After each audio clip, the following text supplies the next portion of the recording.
Not a strong spray. Okay. I should be able to hear you now. Yeah, it's just me. Hi, Joshua. Yeah, I got you. There we go. We're back. What's going on, brother, in this crazy world? Whew, all kinds of weird stuff. I got a million small projects going. A million small projects. Start with number one. Mm-hmm. How's the program coming?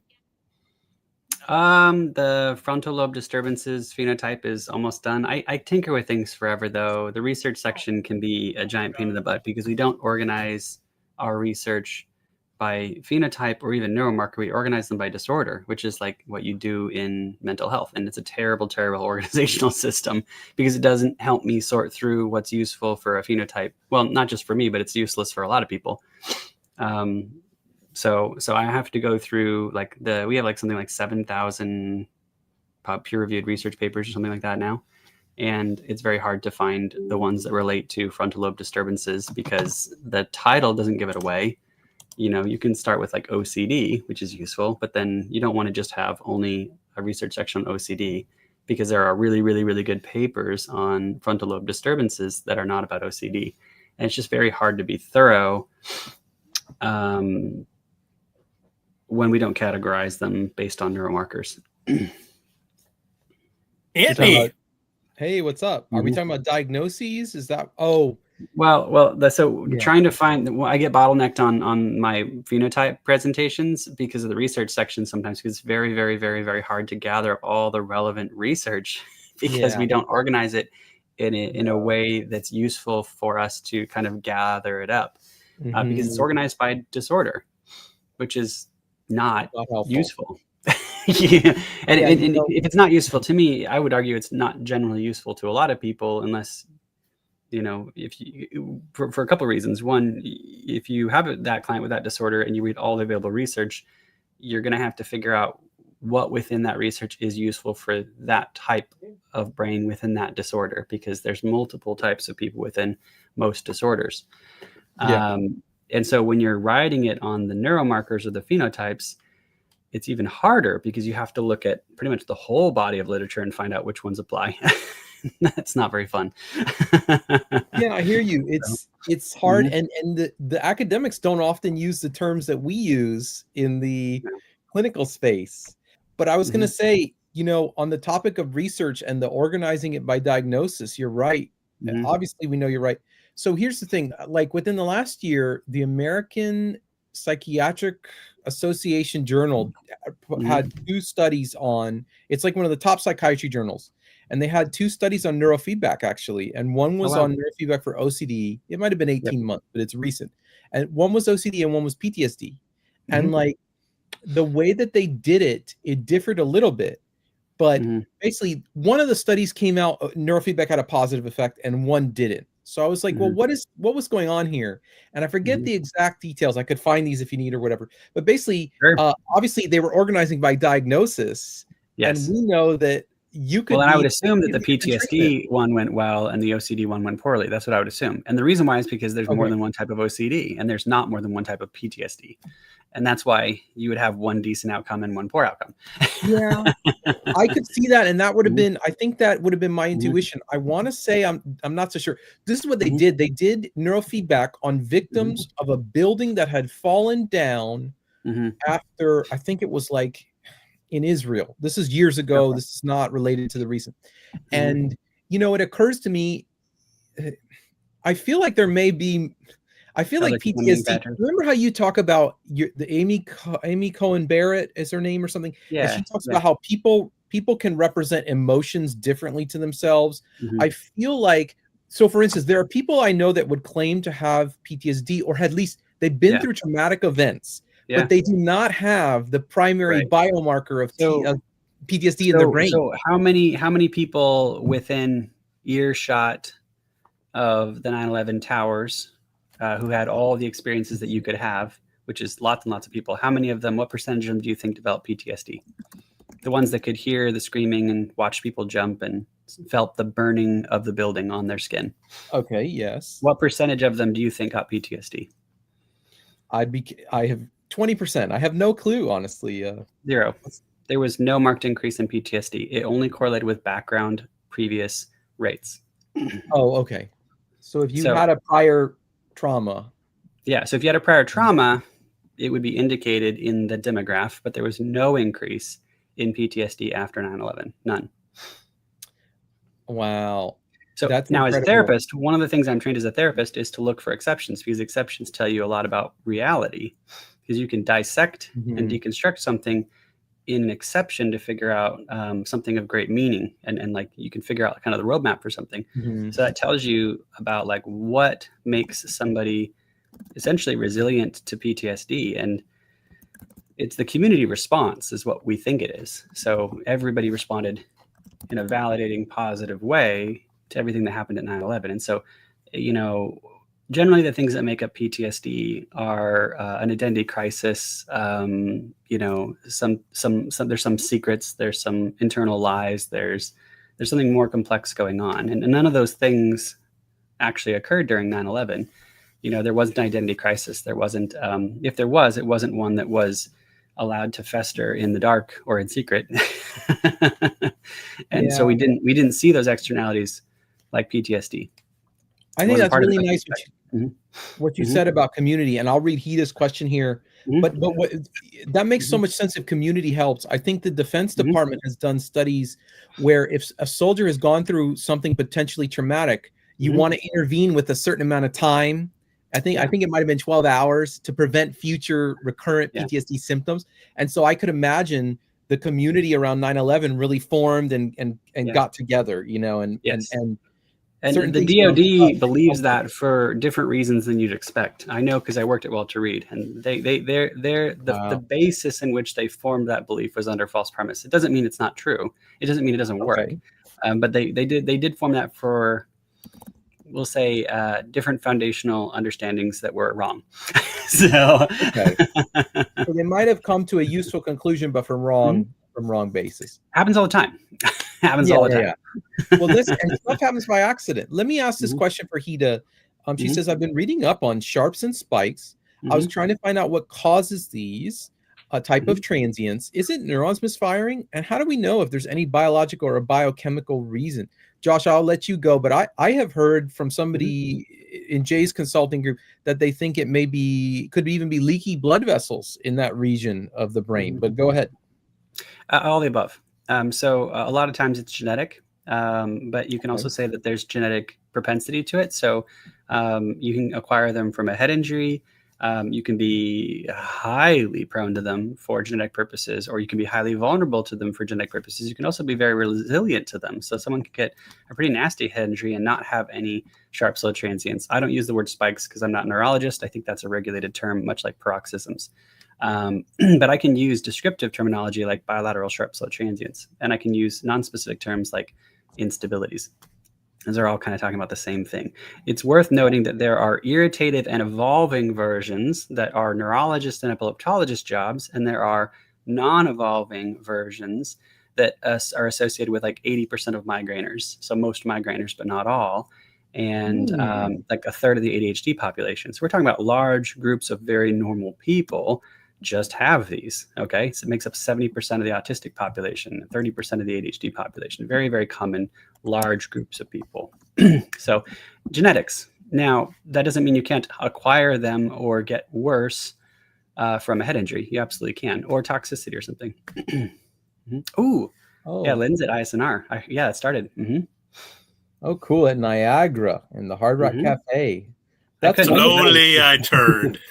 I've got three business trips this month, so I could not make it to ISNR. I could not make it 4. That would be terrible. Yeah. So Lynn, we appreciate your support so much. Yeah. And I hope ISNR is very productive for you. If you have a lot of instabilities, the brain can be, if they're irritated, evolving issues, like very long-standing paroxysms, they're very metabolically demanding, and you can develop hypoxic ischemia, and it can be damaging if they are too long. And again, that's a medical problem, medical disorder.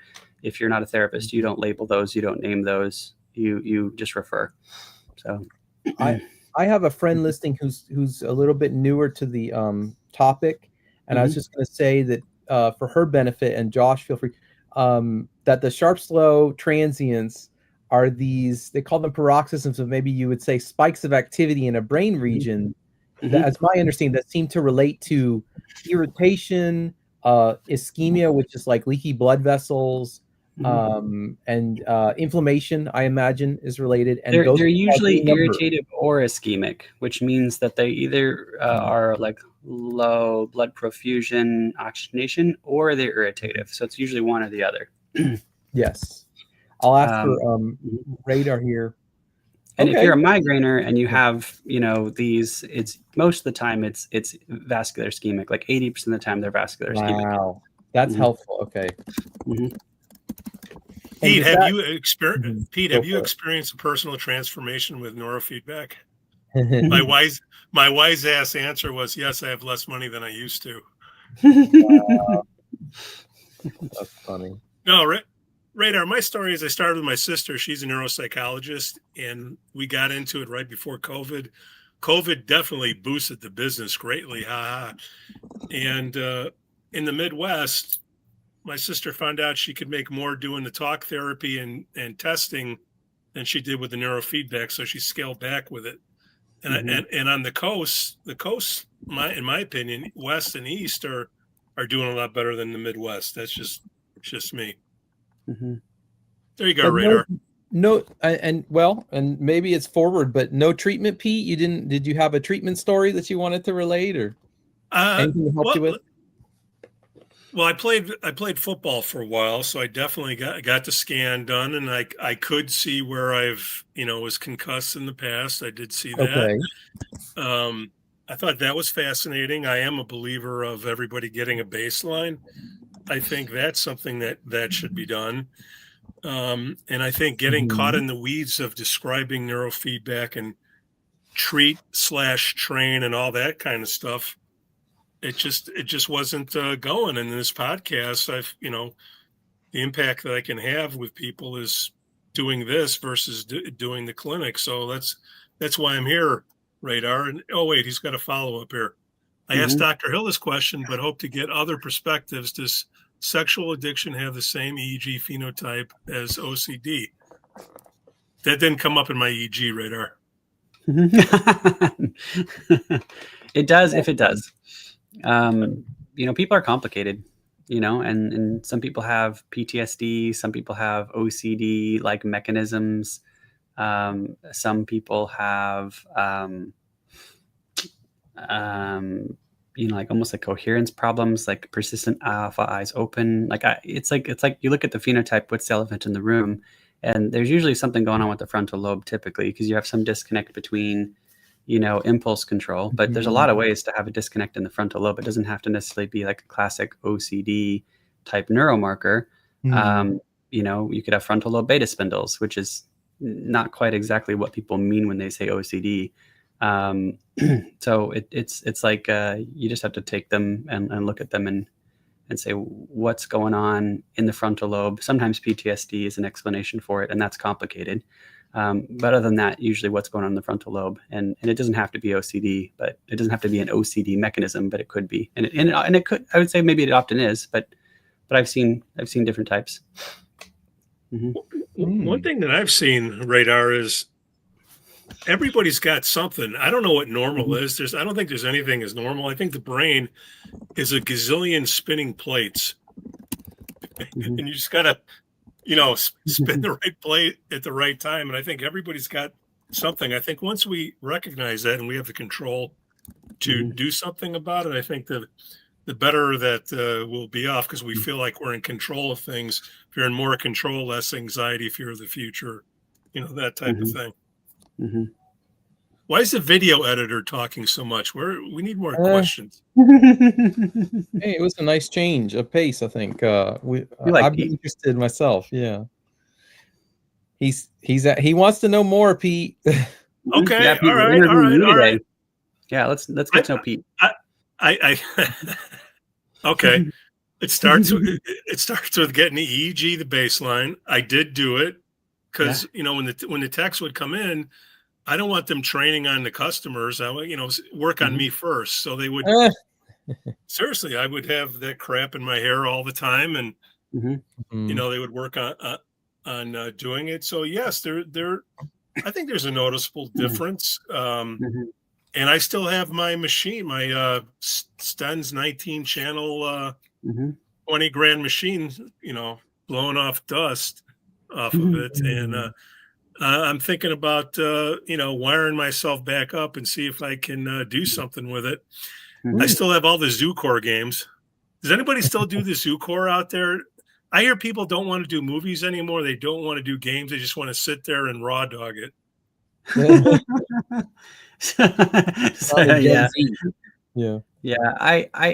I could be wrong, but there is this kind of like curiosity about like, is boring feedback this is going to sound weird. So for people who can stay alert, is boring feedback more effective? And some people wonder if it is. Like simple feedback, not boring feedback, but like simple, like the most obvious thing that's happening on the screen is the feedback transition. How many years ahead do you think we are of everybody? Because I do think that this is going to be. I know we've been going strong since 1972, and I do think that's something. I mean, there is chemical energy in the brain. There's more of it, less of it. So there's something going on there. Yeah, I know. Kaiser Permanente's done a lot of back and forth with me, trying to get it integrated into their clinics, like not like small clinics, but like in their hospitals. That was their plan, and it's been slowed down mostly because of bureaucratic error, unfortunately. And I don't really know who to call and correct some of those errors, but it is what it is. So that they have the plan to put neurofeedback in Kaiser hospitals, like that's their plan. So Radar's a raw dogger.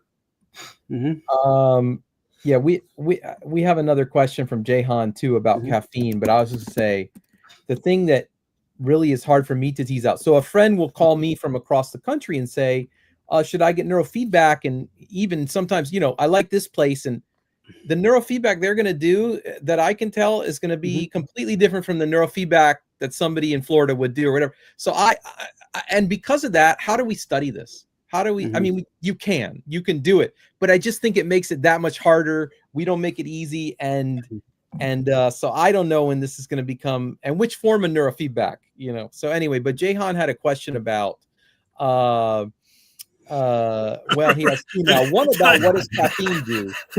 And then two, what is raw dogging in the reference to feedback? Jahan, I think they're talking about. Sorry. I think they're talking about neurofeedback that you do where you're watching a very uninteresting, unstimulating character jumping or something flashing versus watching like a Netflix movie. But I'll let you guys handle that. The rest of Yeah, I don't know why, but our trauma protocol that we do, Ruth Lanius is alpha down. I couldn't tell you why, but a very simple beep protocol, beep, beep, beep, beep. And that when they're producing alpha, they don't get beeps. When they aren't producing alpha, they don't get beeps. And I don't have a clue why, but it seems very self-evidently more effective than a more complex, more aesthetic version of the feedback. And I bounced this idea off like Jay Gaddis, who's the director at the Inman Clinic, and he uses the same equipment for training, and he's like, yes, that's exactly what we're doing. It's like he just stumbled on the same thing because he's using the same software. I'm like, do you use all the fancy software or just use the beeps? And he's like, just the beeps. I'm like, you're right. So like we're trying to figure out how did we figure this out and why is it so obviously more effective? And is that anecdotal or is that something that can come to a consensus? Like, was there a waffle in the industry where we went from like boring feedback because that's all we had, and then it got prettier and prettier and prettier because people wanted it, there was demand, and there was people making software, and now we're kind of rediscovering the simple again. I don't know. I'm observing what I see. I don't know. I did witness, doing it. I did it for about 3 years. Okay. And I did see like, obviously ADHD, that's a big draw. And the kids would come in bouncing around. And when you would put that Netflix on or the game on, they would sit forward in the chair and stare. I mean, that to me seemed, pretty powerful. And the parents said they had a positive experience, afterwards. And around the 20 session mark, they could see results. But I thought with ADHD, when the kids weren't paying attention and then they just zoned in on that, I thought that was pretty powerful.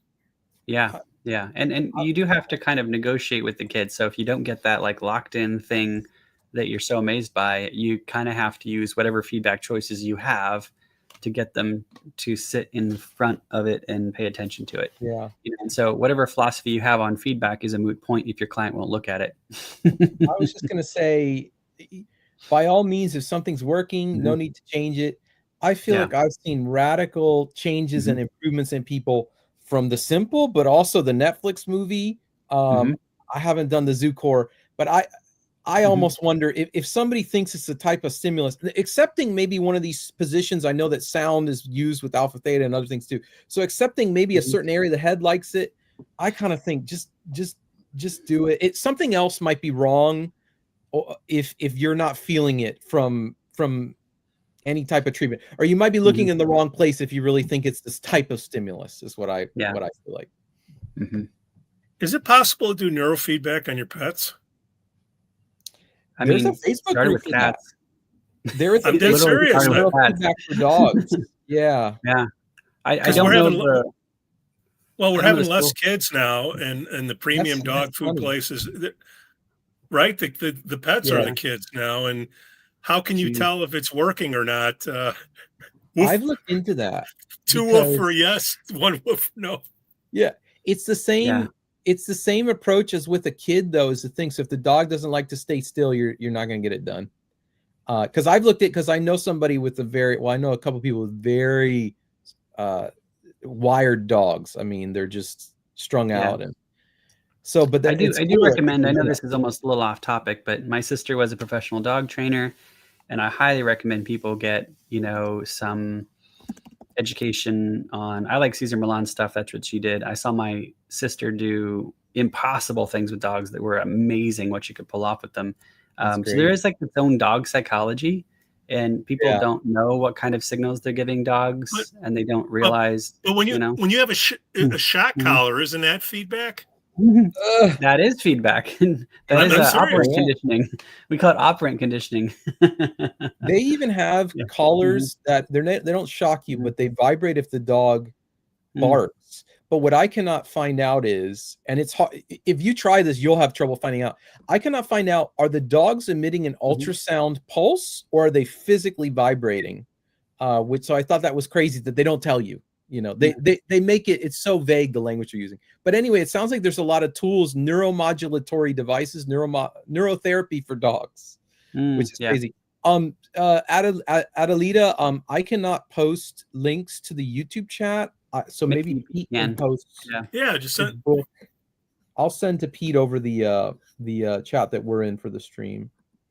I have when I go out on Friday and Saturday night, I have a collar on, and when it's time to come home, I get that little. Nice. Gotta go, guys.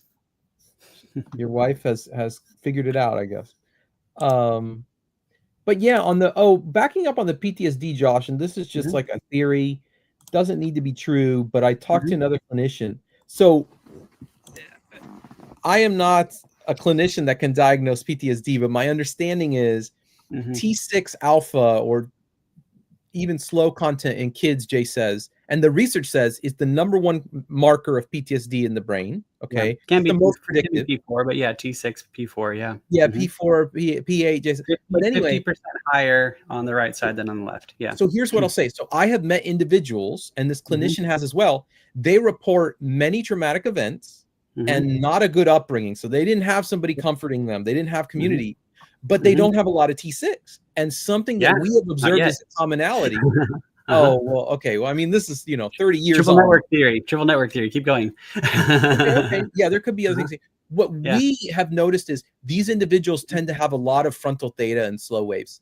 And the reason that we kind of, I'm getting that. So the reason that we think is not yet. I'll let you, this is my theory. So theta is dissociative, persistent theta, not the memory access kind, but persistent theta is dissociative. And it is also associated with mania. And so I think, and the friend it was a clinician who's been through trauma. He's like, yeah, when trauma would happen as a child, I would tune it out. And so I think that theta, while not being great for your relationships and success and things like that, it may have been protective from at least anxiety. Well, and that could easily be the case. And I would look for, as a clinician, you know, if I had a person like that, I'd be looking at the symptomology. If they're not presenting with hypervigilance and reactivity, then I wouldn't be too surprised that they presented with something else. Because if you have the alpha asymmetry associated with trauma, you're going to also present with the symptoms of trauma. And if you're not presenting with the symptoms of trauma, then there's probably something else going on. You know, and that's one thing like that you can kind of guarantee. It's like, there's a couple of reasons why you'd get that alpha asymmetry. Usually it's PTSD trauma, but there's a few other ways to get it. Regardless of how you get it, though, that asymmetry propagates as hypervigilance and reactivity. And if they don't have hypervigilance and reactivity, they're probably not going to have the asymmetry. It's very specific to a specific somatosensory response. And so what was that about the triple network theory influencing this? So for example, I can give like 5 examples, but like if you are a gene 4 variant, like genetic alcoholic, you're not going to have the alpha asymmetry. That's because you don't have alpha. So but there's other types. You could have like frontal lobe beta spindles and you're all executive network and you might have alpha, or you could have like a frontal lobe alpha generator. So you got something singing the thalamocortical song up front that's not supposed to be, and it distorts the network. And that's going to cover up your ability to see that alpha asymmetry. There's all kinds of things that can cover up that asymmetry, and you have to kind of peel back layers of the onion before it goes. I just did a map that I have an educational release on of a kid with a dopamine-based disorder, and we fixed that beautifully, and everything in the brain went from like basically all theta and all delta just calmed down completely, but then boom, this alpha asymmetry showed up. Well, they're a foster kid. You know, we knew there was trauma in there. We knew all the symptoms of trauma were in there. But when we were all theta and all delta, we didn't see the alpha do anything funny. And that's because, you know, the brain was very disoriented and we were seeing, how do I say this? There were other things that were standing in front of that. Yes. So, and we weren't surprised when the alpha asymmetry emerged when the metabolic energy shifted, because we knew it was going to be there based on history. So I see. So it emerged later during. Okay, that's interesting. So Jahan's asked twice now, so I want to help him. I really appreciate that answer, by the way. I copied that down. Jahan, I'll let Josh answer this. What is the effect of caffeine on training? I'm seeing in the research that caffeine increases theta and beta, and it can also, in other words, it's doing some high frequency activity along with some dopamine, but that can also harm sleep. And they think maybe it harms memory, actually, I think a recent study found. But Josh, why don't you go ahead and tell us how it affects EEG or neurofeedback if you can? Yeah, I don't study it too much. My understanding is it does increase some of the higher frequency content. And I don't, it's not huge. Like it's not, unless they're coming in like, you know, high on caffeine, which you can do, but it's not a huge influence. So I don't worry myself too much about caffeine. What about weed? You know, weed weed's a bull in a china shop. Weed's harder than the vast majority of all medications.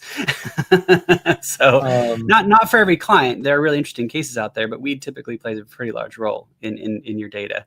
You know. Yeah.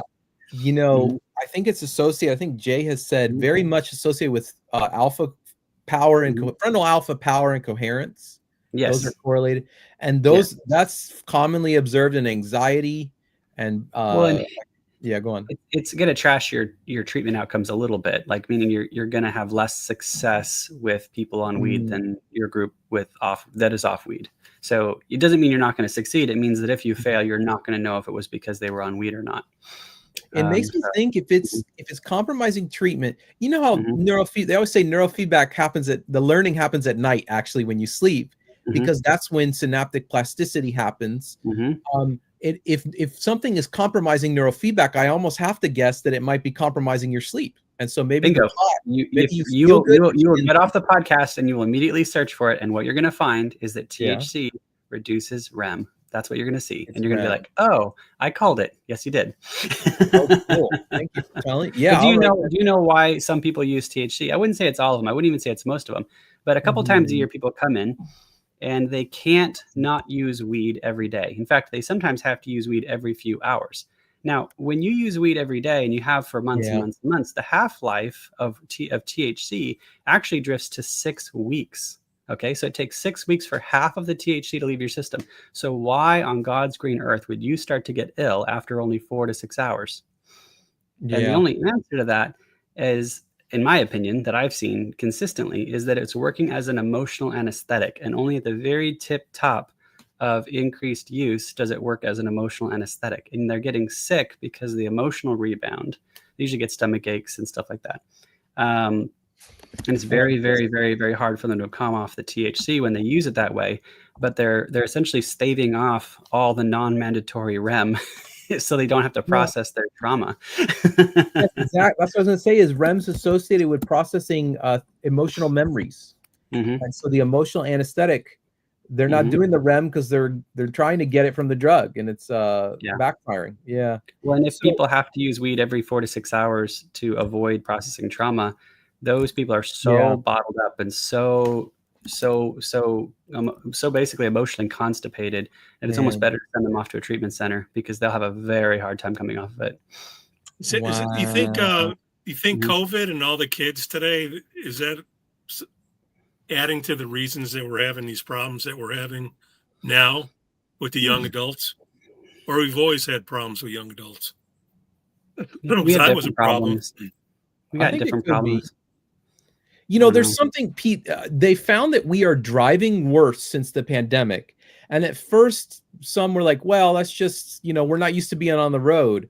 But now, and this was like in The Economist, this is a well-reported thing. They think that long COVID may be the reason we're still driving worse 5 years later. Okay. And so they think that it's basically, and COVID presents as frontal slowing. And that's your cortex is not as active, your higher brain function, your thinking, your reasoning. So anyway, I do think something like a long COVID might be impacting mental health. The mental health was on decline before COVID, though. It was. So we can't blame it all on COVID by any means. I agree. Yeah, I agree. Yeah. Well, it didn't help. No. Yeah, it didn't. I think it would be a hard discussion to have on like what 5 things would you have to change in order to turn mental health in the United States around, and you'd have to choose like 5 things. It couldn't be 2 or 3, and I think it would be a hard discussion because it would be impossible to get everybody on board on all 5 things. Does the CDC have anything from states that flip that it was okay to do weed, that when it was legalized?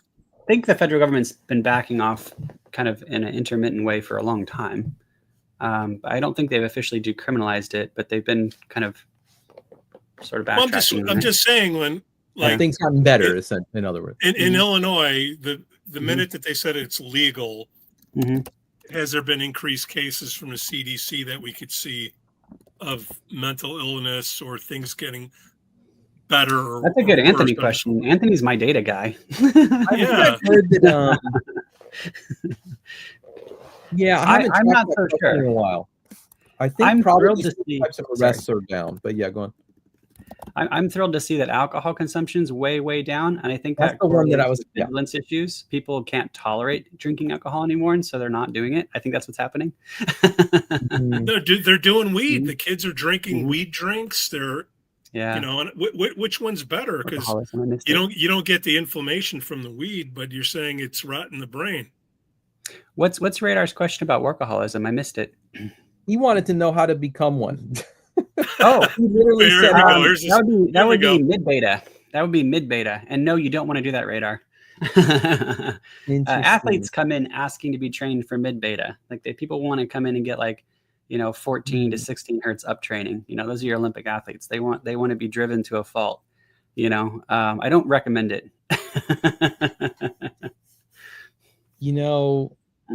I almost think with the working world, so Radar, you look at studies show that the number one factor in promotion is not performance. And this was a study on salesmen, which is, you would think your sales would be the number one factor in your promotion, but it was not. The number one factor was relationship with the boss. Yes. And this is a very famous. And so, and you look at CEOs and things, and there's a lot of intangibles. And I guess what I'm getting at is, obviously, I don't recommend workaholism, but if somebody wanted to maybe try to get better in the working world with neurofeedback, I would think something that improves likability or something like that. One thing I teach my clients, I do a lot of life coaching, and one thing I love working with is I love working with like single mothers who've escaped something, because I can try to get them to like 6-figure salaries within 2 years. That's our goal. Generally, I'm successful, which is fun. And one of the things I teach them is to have an internal dialogue where they learn to negotiate with themselves, then they learn to negotiate with their peers, and then eventually they learn to go to their boss and say something like, "Hey, boss, what would make you happy to give me that promotion? Boss, what would make you happy to give me that raise?"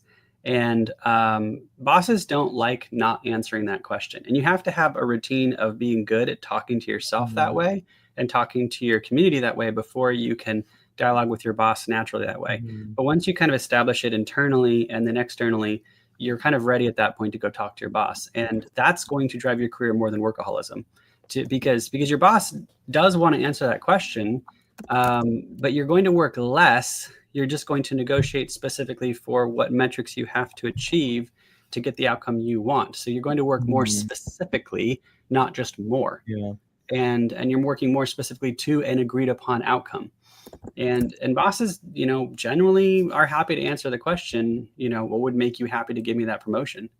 And they'll think about it for a while, and they don't want to not answer that question. They feel really bad if they say nothing. That doesn't sound good in their own head. So they'll generally give you something, and then you have a job, then you got something to go after. It's an open, they say, ask people in negotiation, ask open-ended questions. Don't ask yes or no questions. Can I have that? Ask, how could I have that, or something. But I love that. And that's so cool that you do that kind of coaching. Radar, I was going to tell you, there's research that people who work the hardest can be taken advantage of in the workplace. Agreed. So there's probably a level, like the hard worker, the boss rides, in some workplaces. Why would you promote the guy who makes all the money into a job where he's not going to be making all the money? Exactly. Work smarter, not harder, is what Josh is sort of getting at abstractly. Yeah, sure. Yeah. Look at Japan. What'd you say, Pete? I was going to say, look at Japan. Japan, yeah. What are their crazy hours there? What's the mental health like there? I guess they're workaholics compared to us. And then you go to France. They have the highest suicide rate, yeah. And they're not known as being joyful, if that makes sense to you. They're known as kind of a dreary. You don't think of Japan and think of people walking around smiling, and they're very perfectionist. That's something fundamental to their.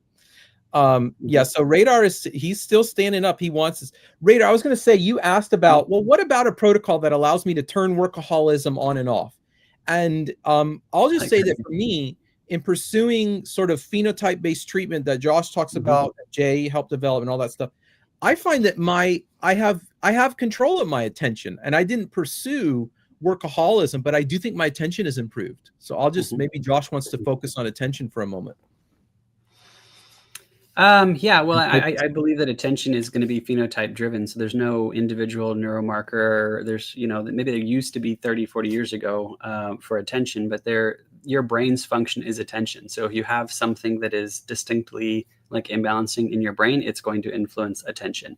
And that's why you can do things like CPT testing and then do pretty much anything, and it shows an improvement in CPT testing. So if you find a protocol that helps somebody, it's going to show in CPT tests. I've got them laying around, those little devices. You click when you see a 1, don't click when you see a 2, click when you see a hollow box, don't click when you see a solid box, those kinds of things.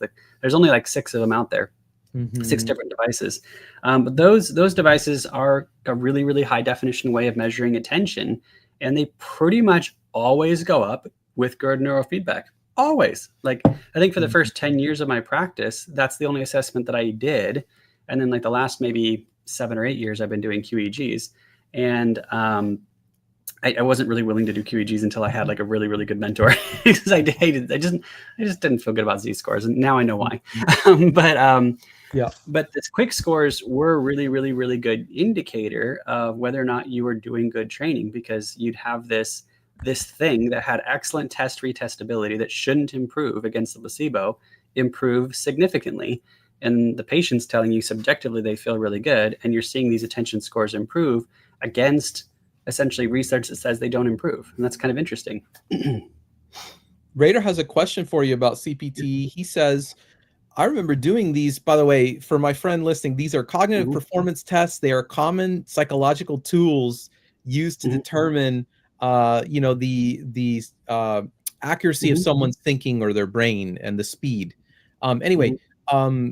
Radar says, I remember doing CPT tests and feeling like they weren't that great because it doesn't involve processing of any actual information. These are very simple tests for people. So it depends on which one you did. The continuous performance test that lasts. I got it wrong. I'm sorry. If it lasts like 20 minutes, it's going to strain your attention. There's versions of them that are like 2 minutes, 3 minutes, 5 minutes. I don't think those ones are really going to push you to express, any kind of relevant failure for every type of issue. But I do think that the broader, like if you have a reasonable imbalance in your brain, it's going to express in a CPT somewhere. That's what I think. That doesn't mean that it tells you what to do, but if you did really, really good neurofeedback, that attention score would improve. There is the one exception. OCD can give you a false negative on a CPT. So that's the exception, is OCD. OCD does not show as poor attention. That is the one exception I know of. Wow. So, and by the way, you can have a diagnosis of ADHD with a driving mechanism of OCD-like mechanism. Not that, again, the symptomology is ADD, and you're still going to test negative on a CPT. And that's a little mouthful, but that means you'll get a false negative on the attention test despite having ADHD. And it's about 9% of the time. So yeah, there's research. Really informative. Yeah, go on. So some people don't understand that. When I do a lot of consulting, I run into that sometimes. They're like, their CPT was really, really good. And it's like, did you get a QEG? Oh, we're getting one. I bet it's going to be an OCD neuromarker. Look for that anterior cingulate gyrus. Sure enough, that's what it is. That reminds me of, there are people who have an ADHD phenotype, and they don't seem to have attention problems. And so I'm wondering, these people that aren't failing the CPT task, are they the ones that are, as Jay calls it, locked on? Their cingulate is locked on, and the problem for them is zoning out, or switching. It's more about switching attention. Yeah, so you can lock. That's why you can get a false negative with an OCD like neuromarker, that anterior cingulate failure mode, because it can lock onto the test, and that's not going to express a failure or mode if you lock onto the test. It's just not a good expression of what's really going on. So wow, that was really great. Pretty much everything else though, like if you have another phenotype imbalance, it's going to express, in some way on the CPT. I like a full cognitive test battery as well, and I also like to do the QEG, and I like to do all of them together, and I like to see how they all explain each other. The Krayos cognitive testing is useful because it has neurocorrelates, so they'll score low in a particular kind of test, like the double banana test or the digit span or something like that. And that will tell you that it's implicating a certain region of the brain. And lo and behold, they've got some focal slowing over there, or they've got some beta spindles over there, or they've got some excessive coherence over there, meaning that it's explainable and integratable with that cognitive testing. And I find that that's called corroboration. You want tests to corroborate each other. And if you corroborate tests, you can make doctors care about the QEG, even if they previously didn't like it. Nice. So it kind of makes all the drama go away, because they'll go, well, I don't really care much for this QEG stuff. I think it's all bunk. But then they go, well, I do care about this cognitive test, and this cognitive test is correlated with this region of the brain, and there is a finding in the region of the brain. They start to go, well, maybe there is some validity over here. You're kind of stitching the two together to make them care about them.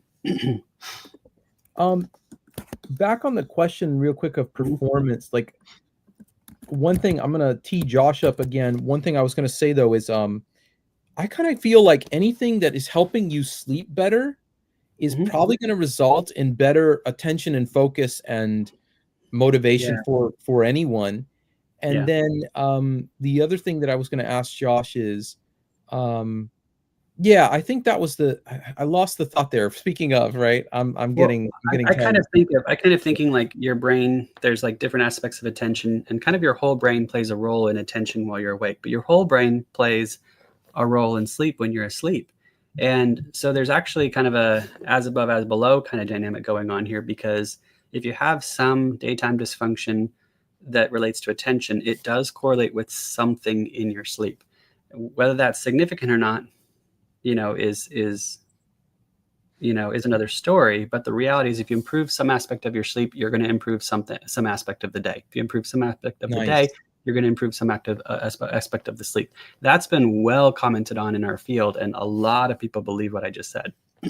That's incredible. And it improves your learning in general, I think, when you sleep better, including neurofeedback, but also, I'm sure, your job and things. One thing I was going to ask, I remember what I was going to say. Radar had expressed already on the show, so I don't feel like I'm stepping out of bounds to say this. I think Radar had mentioned that he was trying to correct a frontal slow wave phenotype, and that he had, Josh, I had wished you were here that day. He had, I believe he said, dizziness and needed to sit down kind of thing afterwards. And I didn't know if you knew of something that might account for that. I'd want to know more specific about the protocol that they were using. I think it was specifically like a theta down protocol that had been talked about before. Theta down. And I had not heard of something like that. So, I mean, if they're it depends on, like, I'd have to look at the whole equation. But like, if I see somebody who has like a lot of frontal lobe beta, and we're training it down, and that drops out suddenly, let's say it also drops out centrally. Well, that's an orexin drive. So if you bring it down globally, that's your wakefulness drive. So what's going to happen? You're going to get really, really tired. Now, I'm not saying that's what happened in this case, but I'm saying one possible explanation is that you trained down. So he didn't say dizzy. I'm curious what he remembers. That's okay. I think he said I had to sit down kind of thing. Yeah, it could be that reduction of orexin drive, which will put your client out a little bit. That's one of the few like abreactions that you're like, it's a temporary side effect. It's because you're tired and you're feeling tired, and you're feeling tired because you are actually tired. So go home, get some sleep. And Radar, if I express that, okay, so he did say he got weird symptoms from inhibiting 2 to 12 and 16 to 34. And I'm sorry if I got any of that wrong, Radar. No, you're good. You're good. So yeah, I don't really work in those same band ranges for a few reasons. 1, 2 is too low. We don't generally play around in delta. And then 16 is also too low. We don't generally reduce mid beta.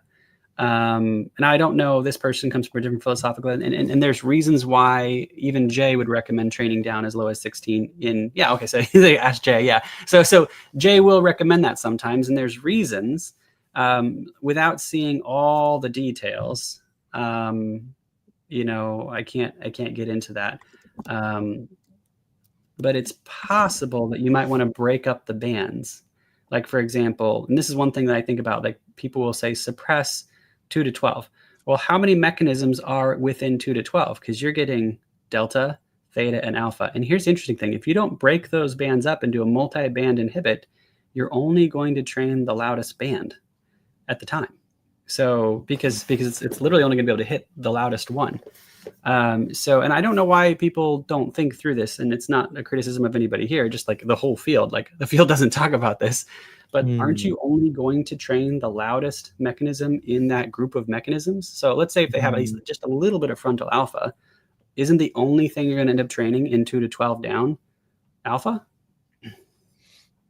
So that's how the protocols, that's sort of how these systems are set up, is what you're saying, is to pick the highest. Well, unless you break up the band, unless you break it up and train it in groups, unless you train it in smaller and smaller groups. And without seeing the brain map, I couldn't guess as to what the bands need to be. I do think, and you can correct me if I'm wrong, I do think they're interrelated, where manipulating alpha will manipulate the other waves very often, and vice versa sometimes. Yeah, there is a history of squash protocol. I don't know a ton about that, but squash protocol is like a broad. It's like 1 to 34 inhibit kind of thing. Yeah, or I think it's 2 to 32 or something. It's low. Yeah. And I don't know what I have lots of questions about how that was rolled out. That was before my time. I don't know anybody who uses it. I've often had lots of questions about that. I know that Jay knows. a lot about the squash Okay, that would protocol. be a good one to bring up on the tomorrow's show Yes. with Jay. Jay also training. has some great stories about the squash protocol. You'll find out. Well, I'll be curious to hear those. Mhm. And Yeah, Josh, they're funny stories. what is there hesitance on reducing delta waves? It's my understanding that that's often, abnormal. What's your thoughts on that? Without knowing the details, I just don't know. I think that there are cases where I've done it for sure, and that's why I said, well, there are cases where we would. And he said, well, ask Jay, and I was like, well, that makes sense because Jay, and I will go over cases and decide to train down some of those things at times. Like you can see excessive amounts of delta in cases of dopamine deficiency, for example, and it can be appropriate to train that down. I think. I have to go back and look through my notes because I don't see that very often, but I believe that's the case. But you're also kind of working, with some stabilizing protocols, and you're being careful not to do too much inhibits. You want to make sure you balance it appropriately with the amount of stabilization. So it sounds, and just know that like dopamine centers have to kind of regrow sometimes. And so I would be careful about how much I'd push onto the inhibits, because you're asking the brain to do something that it actually cannot do overnight. And whenever you ask the brain to do something that it actually can't do quickly, I worry that we get side effects sometimes. And I don't know if that's what he experienced, but it's possible that you kind of have to ask the brain only what it actually can do. And if you ask for something too much, too often, and it actually can't provide something like dopamine producing cells take time to grow. If you have like none, which can happen under unusual circumstances, it takes 2 years to grow back all your dopamine producing cells. That's a thing. That's a real thing. It's a very weird dynamic. Yeah. I really get a sense, I don't know if you've gotten this sense, I really get a sense that when you suppress rhythmic brain waves, that's actually tending to increase receptor volumes. And I think I could constitute that from the research. But for instance, I think too much dopamine manifests as theta. And so, and the other thing, just larger is, in a lot of patients, the broad sense I get is, and there's a lot of different sources, including Jay's work, is that the rhythmic waves, except for alpha, they really only you really only want to see them intermittently. You want to see them task-related function, except for alpha, which you really only want to see in the visual centers and maybe PZ. And you want to see it wax and wane. Okay, I wasn't. Is that like visual? They want like natural variation. I think is that what you're? Yeah, the waxing and waning actually has to do with its rotating in and out of the other networks. So the executive network, the salience network, and the default mode network should all be rotating constantly, and that's why it waxes and wanes. Okay, is that related to circadian? And then we have a Jehan question. No, not that I know of. I think it relates to it just relates to brain balance. Your brain actually is doing like a loop, and it's looping between different large networks, emotional processing, problem solving, and then default mode idling. And it literally rotates them like, I think it's every 2 seconds, like on average. I mean, people have different variations though. I think it might be linked to breathing. And I also think the posterior alpha rhythm they recently discovered is linked to pupil dilation. And memory access is linked to pupil dilation. I've read stuff like that. Yeah. That's you're right. Jehan has a question here about when I was saying that theta is related to dopamine. So one place I'm getting that, and he asks, could the theta be related to the substantia nigra, speaking Niagara Falls, substantia nigra dopamine, like in Parkinson's or other dopamine effects? Jehan, what I'm referring to, one, I do think frontal theta and frontal slow waves are elevated in most Parkinson's patients. And they frequently are burning out their dopamine production. But and long before they have symptoms, by the way, long before they have symptoms. Yes. So something Jehan, you would like this. So if you ever look up the Parkinson's personality or Parkinsonian personality, and you put that into Google, it will tell you that they are highly they've achieved a lot in their life. They're industrious. They're productive. So people with Parkinson's were often very motivated and active early in life. The word they use is industrious. And that, to me, that is associated with dopamine release. So there is a sense you get that these people may have been emitting too much dopamine all their life.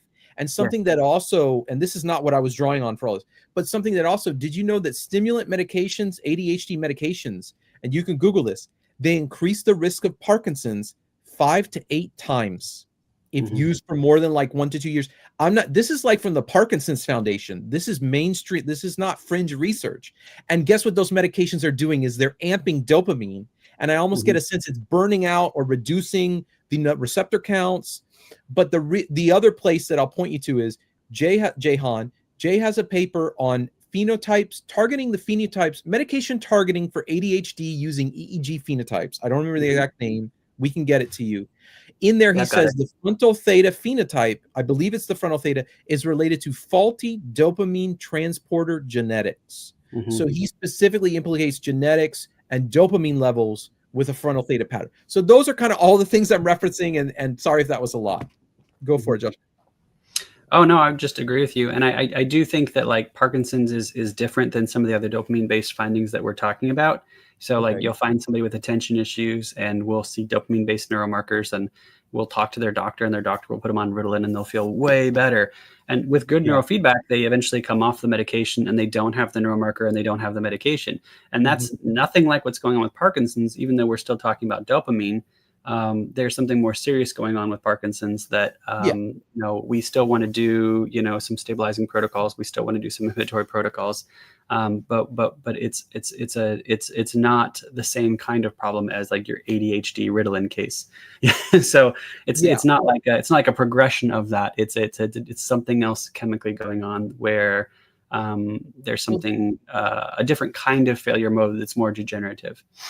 I could believe that. The alpha-synuclein is the main target, the protein that builds up in Parkinson's that kills the dopaminergic neurons in substantia nigra, I guess.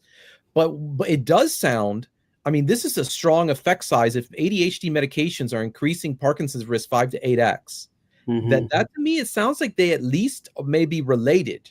I can't say for sure that it's the same causal mechanism or anything. You know what else is real interesting, Josh and Jehan, on Parkinsonian patients? When you look up the Parkinson's personality, there was also a paper. It says that Parkinson's patients are both motorically, meaning their motor system, and cognitively rigid. And that is something we also see in a high frontal theta pattern. They are not persuadable people.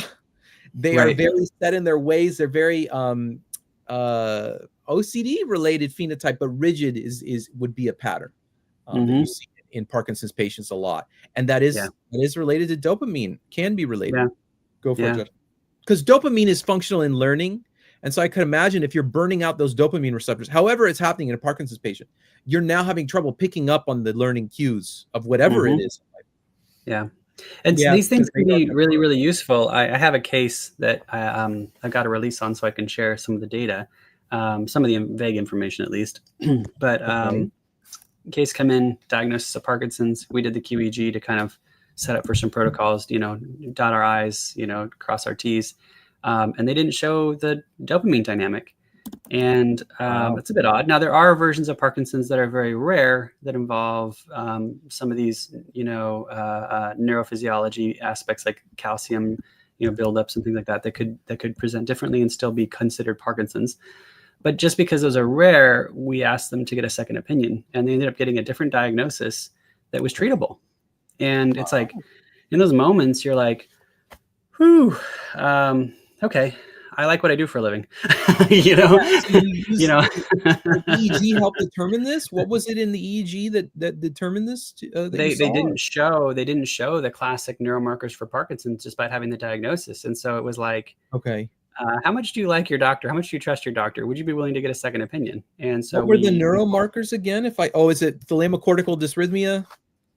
Well, I suspect that could be the case, but usually you see theta, and when you're talking about really, really extreme dopamine deficits, which is often the case with Parkinson's, you'll get it not just central frontally like you do in reward deficiency syndrome, but you start to get it frontally and laterally as well, if I'm remembering correctly, and if I understand that correctly. I think I do. And you can even see it in the delta content as well as the theta content. That's kind of like when you're getting real low in dopamine. And and we just weren't seeing anything like that. And we're used to seeing that in our Parkinson's case. And it was like, you know, encourage the individual to get a second opinion. They did. They got a totally different diagnosis, and it happened to be something that was treatable. It was like, That's Yes. incredible. And that's a lot. That's fun, when you can Yeah. catch something and turn it around when some medical error like that. Which we have no business playing in the medical world, but we can ask questions, and we can kind of carefully ask other doctors to get involved sometimes, and that's what we did. Josh, Man, let's that's a wind good things. save. Let's start to wind things down. Can we handle Jahan's question here? Oh yeah. We did. Yeah, that's what we've been talking about. Okay, so we got that one. That's done. Okay, great. I think so, unless Josh has more. I don't know a whole lot about the substantia nigra. I know that Jay Gunkelman will reference some of those things. All right, so add and that to the list. I'm still Yeah, that'd be a good learning. one. I'm still learning. So I don't get that many Parkinson's patients to learn all the details. Maybe in a couple of years when I have a few more, I'll have it all memorized. So I apologize, Jahan. All right, I took it down. Mm-hmm. Mm-hmm. I took That's it the down. main area implicated in Alzheimer's. Yeah, that'll be great to hear. Not Alzheimer's, Parkinson's. That'll be great for Jay to address. I love it. Yeah, absolutely. Yeah, that and the squash protocol. Squash, got it down. I'll Radar, probably watch that one. Haida, Jahan, Adelita, Lynn, thank you for hanging with us. Joshua and Anthony, thanks for showing up. And congrats to everybody on both sides of the screen. We were named one of the top 40 neuroscience podcasts by million podcasts. Wow. And where do they rank us? Number 3. We got to try that Number much harder, 3? boys. Really? Number 3. That's so cool. Yeah, that's right. Let's go. Testament to your hard work, Pete. Your that and $12. That and $12 to get you a cup of coffee. I love the podcast, Pete. I'm a big fan of everything you do. Yeah. Well, it's a we. It's a we. I just put together all your geniuses. I'm the synapse of the show. All right, everybody, have a great night. All details to Joshua's book will be right down in here. Anthony, your Facebook link will be down in here. Everybody, have a blessed night. Thanks, everybody. Have a good one. Bye, guys.